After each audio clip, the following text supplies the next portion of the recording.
Tiago, eu não quero copiar ninguém, eu quero ter a minha identidade. E eu quero dizer por que isso é um obstáculo que te para de improvisar sem pensar em escalas. Mas antes, é importante que a gente entenda o que é isso, né? Bom, quando a gente ouve um guitarrista,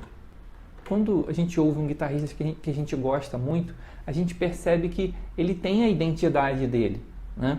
Ele tem a assinatura dele, e todos os grandes guitarristas, os grandes músicos, em geral, nem só os guitarristas, todos os grandes músicos, eles têm essa identidade, eles têm aquela assinatura deles, que quando a gente ouve, a gente sabe que é aquele cara. Então, se você conhece, por exemplo, esses nomes que eu vou dizer aqui, Joe Pass, você ouve o Joe Pass é o Joe Pass, e o George Benson é o George Benson, o Pat Metheny é o Pat Metheny, eles todos compartilham da mesma linguagem, mas eles têm a sua identidade e é inconfundível. Se você está acostumado com o som do Pat Metheny e do Joe Pass, você não confunde, você não vai confundir um com o outro, porque eles têm a identidade deles. E a gente, obviamente, quer ter a nossa também. A gente quer também que as pessoas reconheçam que é a gente que está tocando. A gente não quer ser uma cópia barata de ninguém. A gente quer ter a nossa cara, a gente quer dar a nossa cara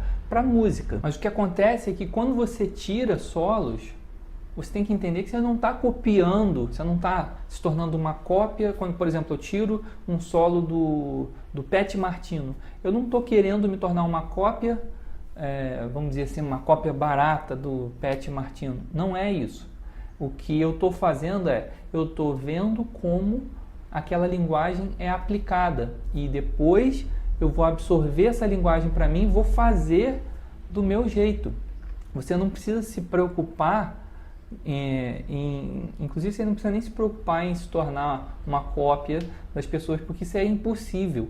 A maneira como você vê a vida, a maneira como você interage na vida com as pessoas que você conhece, não tem como você ter a mesma percepção daquele artista que você tira. E outra coisa, todo mundo faz isso. Todos os grandes mestres fazem isso. Eu não sei se você sabe, mas eu já ouvi da boca de muitos deles que eles também tiraram solos. Eles também aprenderam assim. Eu tive um professor que improvisa absurdamente bem e ele tirou solos. E ele me disse, inclusive, Tiago, eu só consegui melhorar mesmo depois que eu comecei a tirar solos. Depois que eu comecei a recortar os solos das pessoas que eu gostava e entender o que elas estavam fazendo, é que eu comecei a melhorar. Então é importante isso estar claro para você. Você não, por mais que você se esforce, você nunca vai conseguir ser igual o artista que você vai tirar o solo dele. E assim, cá entre nós, se você por acaso se tornar uma cópia do Pat Martino, é melhor para você. E sem falar que se você está começando a desenvolver essa linguagem de improvisação, você não devia nem estar preocupado com isso. Tem certas coisas que assim, não é o momento de se preocupar. E se você está no início dessa jornada, isso não tem que estar na sua cabeça, você não tem que se preocupar com isso. É igual, por exemplo, você vai construir uma casa e tá, mas o telhado, mas peraí, você não tem que pensar em telhado agora. Mas como é que vai ser o telhado? Não, você tem que fazer a fundação. Você não está preocupado com o telhado agora. Não, porque eu já vou comprar. Você não vai comprar nada. Você vai se concentrar em fazer a fundação. Depois, quando chegar o momento, é que você vai fazer o telhado. Obviamente, você pode se programar, ter uma visão geral e tal, mas não é o momento de você querer fazer aquilo, entende? É a mesma coisa em relação a essa coisa da identidade. Não é o momento de você se preocupar com isso. No momento que você está começando a improvisação, você tem que absorver a linguagem. E outra coisa, você reparou que a gente faz isso com harmonia? Por que você tira, por exemplo, as harmonias do Tom Jobim? Para aprender como se faz. Que aí você vai ver como ele aplica os acordes e falar, então é assim que ele faz. Beleza. E quando você percebe, você está utilizando progressões comuns parecidas com o que ele fazia, porque você gostou daquilo e se apropriou daquilo. E na improvisação é a mesma coisa. E agora eu vou te mostrar alguns exemplos aqui de várias pessoas tocando a mesma ideia, tá? E o primeiro cara aqui é o Bill Evans. Saca só ele tocando, ó. Essa frase que ele fez é isso aqui, ó. Acho que é exatamente isso aqui, peraí.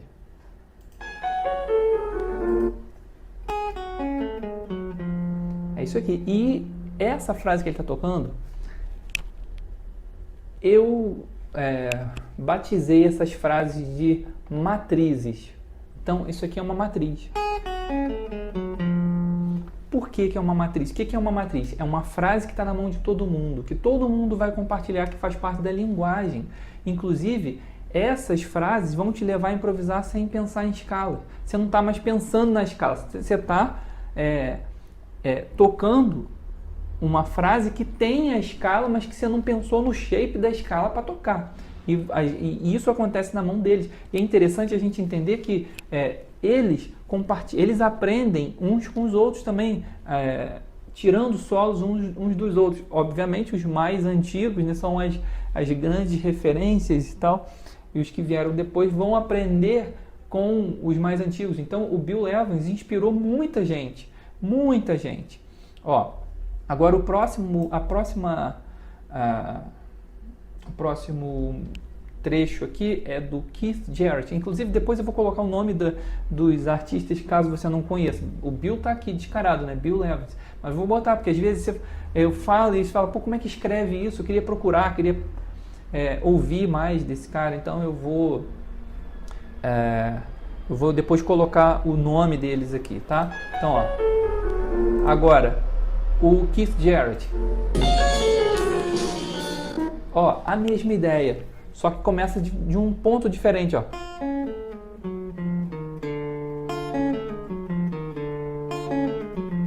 Ó. É importante também dizer que a matriz é isso aqui, ó. Tá? E a frase do Bill é bem em cima da matriz.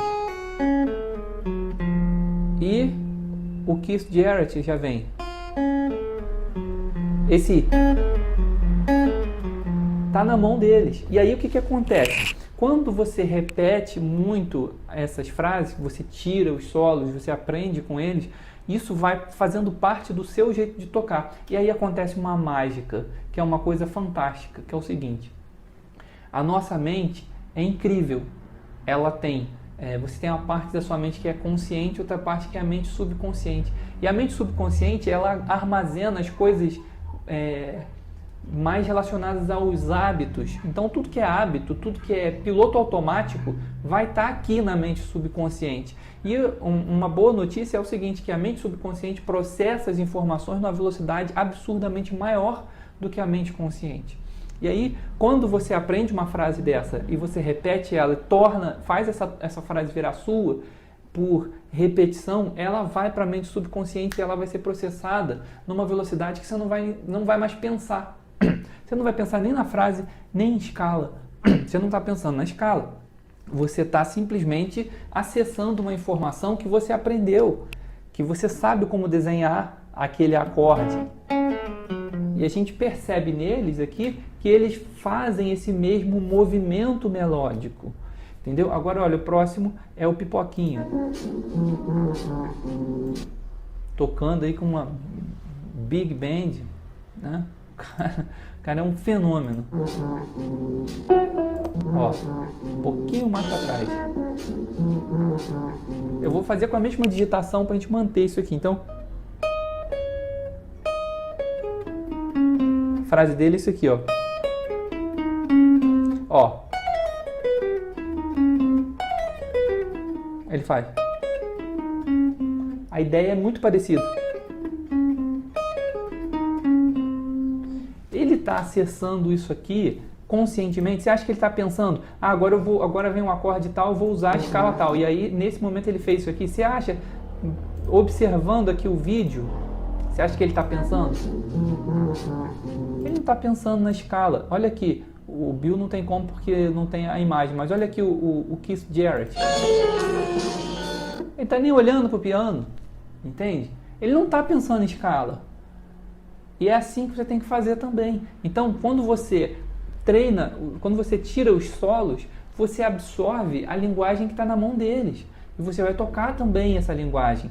E, com o tempo, a sua personalidade vai brotar. Não precisa se preocupar, que ela vai acontecer. E a gente vê aqui que eles são músicos diferentes, que têm um estilo diferente, que a gente reconhece como a identidade deles, e eles estão tocando a mesma frase. E eles nem estão olhando para o instrumento, cara. Eles estão... Aquilo ali já está natural para eles, porque foi internalizado subconscientemente. Ele não está pensando em escala. Próximo é o Pat Martino. Tá com cara de que está pensando em outra coisa, né? Sabe? Não está assim, pô, agora vem o acorde e tal, espera aí, o que eu faço? Não é isso. E eu estou falando isso porque eu já passei muito por isso. Eu já passei muito por isso. De ficar pensando para tocar e aí ficar travado. E às vezes você passa por isso. Então o caminho não é esse. O caminho não é você ficar pensando uma coisa para aplicar aquilo enquanto você pensa. É você absorver realmente isso para depois as frases naturalmente acontecerem na sua mão. Olha aqui ele fazendo. Inclusive ele está fazendo com essa digitação. Não sei se você consegue ver aí.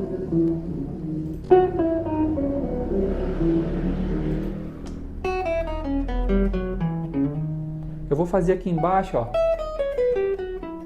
para você perceber que é a mesma ideia. Será que ele está pensando em escala? Agora isso aqui é escala alterada. Será que ele pensou, agora é a hora da escala alterada? Não pensou em escala. Aqui o George Benson não tem a imagem, então não tem como a gente notar isso, mas é o mesmo caso. Se você analisar depois o George Benson, ele tocando, você vê que, cara, tá tudo muito natural. E esses caras, inclusive, chegam num nível assim de naturalidade incrível, né? Olha lá. Como é que eu faço isso? Aqui embaixo, com a mesma digitação, ó.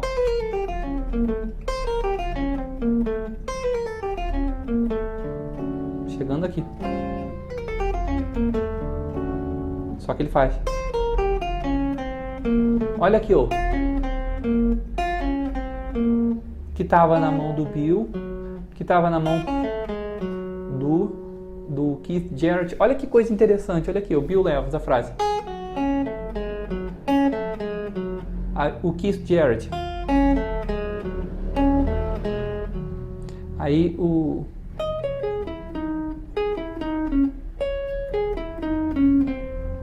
Pipoquinha. Aí o Pat Martino.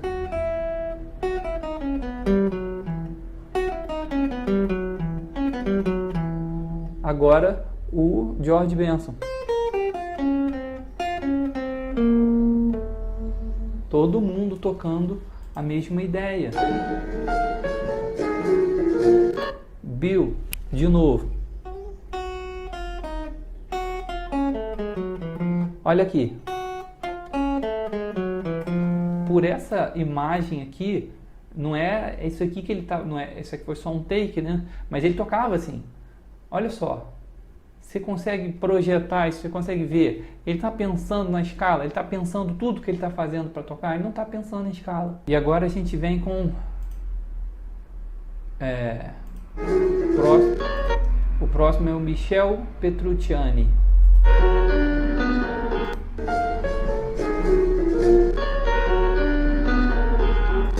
Olha aqui.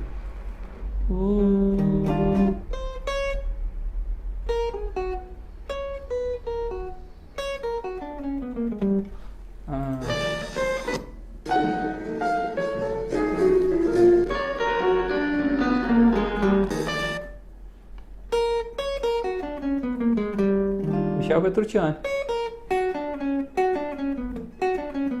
Michel Petrucciani, inclusive, se você não conhece, depois ouve as gravações dele. Ele tocava assim, ó. Tocava assim, sabe? O negócio estava acontecendo, ele não estava mais calculando tudo que ele ia fazer, ele não estava pensando na escala. Ele tinha já internalizado aquilo e estava saindo o negócio. E só que os elementos estão ali, as frases estão ali, as escalas estão ali, mas ele não está pensando. Ó, O Petrucciani é absurdo em relação a isso.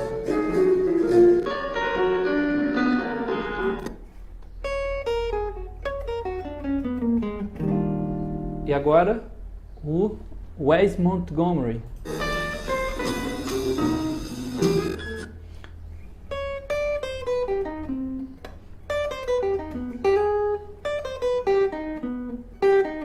Ele não fez esse. Ele encurtou para isso aqui, em vez de fazer. Ele fez. Olha aqui como é que ficou.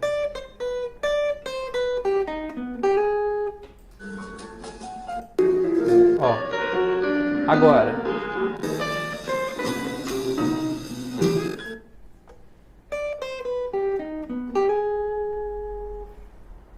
Bill. De novo, Bill. Ó. Não. Não é isso que ele fez, não. Peraí.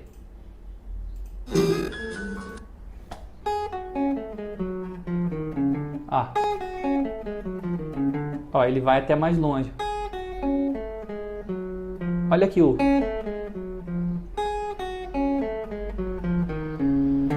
Ele vem até a terça aqui. E outra coisa é que percebe que também não é o que eu tô propondo aqui não é que você aprenda só frases e repita essas frases, porque aí você vai ter que pensar nas frases para tocar. Você vai tirar os solos, entender os solos, repetir os solos, para que isso se torne subconsciente. Aí você não vai mais pensar nem na frase, nem na escala. Na verdade, acontece, parece que uma escolha, mas ela é muito sutil, ela não é uma escolha consciente, é uma escolha, tipo, acontece um negócio lá dentro e você escolhe 2, 3 frases prontas, assim, ideias longas, né? Não é que a frase, nota por nota, está pronta, mas você já sabe o que você vai dizer. Você já percebeu que na língua portuguesa acontece isso? Por exemplo, você está falando um negócio, aí o cara está conversando com alguém, aí o cara cita alguma coisa, aí você lembra de um negócio, na hora que você lembra, você fala, e você quer comentar sobre aquilo, você já sabe tudo o que você vai dizer. Só que você não sabe ainda quais serão as palavras. Exatamente palavra por palavra. Mas quando você faz, deixa eu te falar, a ideia já veio, você lembrou tudo, você lembrou o lugar, você teve toda a lembrança, você já sabe o que você vai dizer, do início ao fim. É sobre isso. E a improvisação é muito parecido com falar, né? com a linguagem. E aí, na língua você não pensa para falar, na improvisação você também não vai pensar em escala para tocar. E agora o Mike Stern. Olha lá. O que ele fez?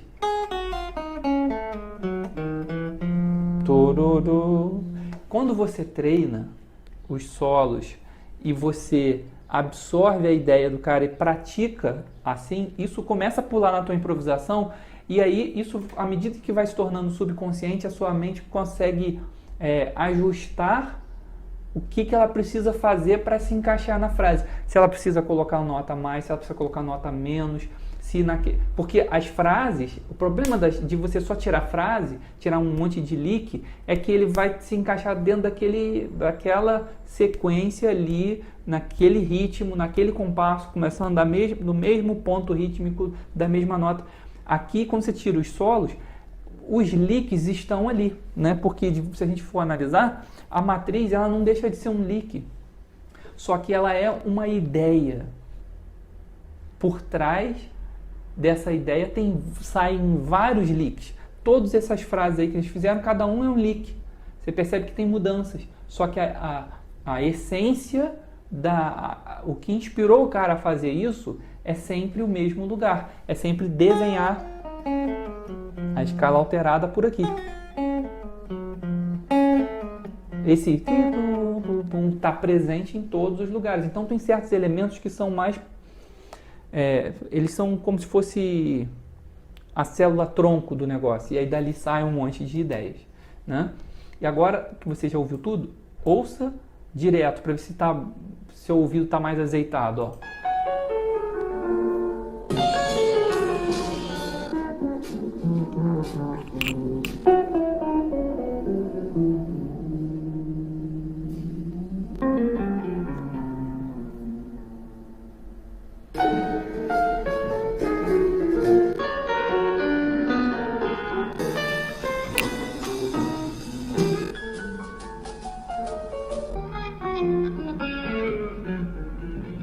E agora você está vendo aí na tela o nome de todos esses caras que eu mostrei aqui, que você pode pegar e ouvir gravações deles e tal, que você vai aprender muito e tirar os solos, né, deles para você absorver a linguagem deles.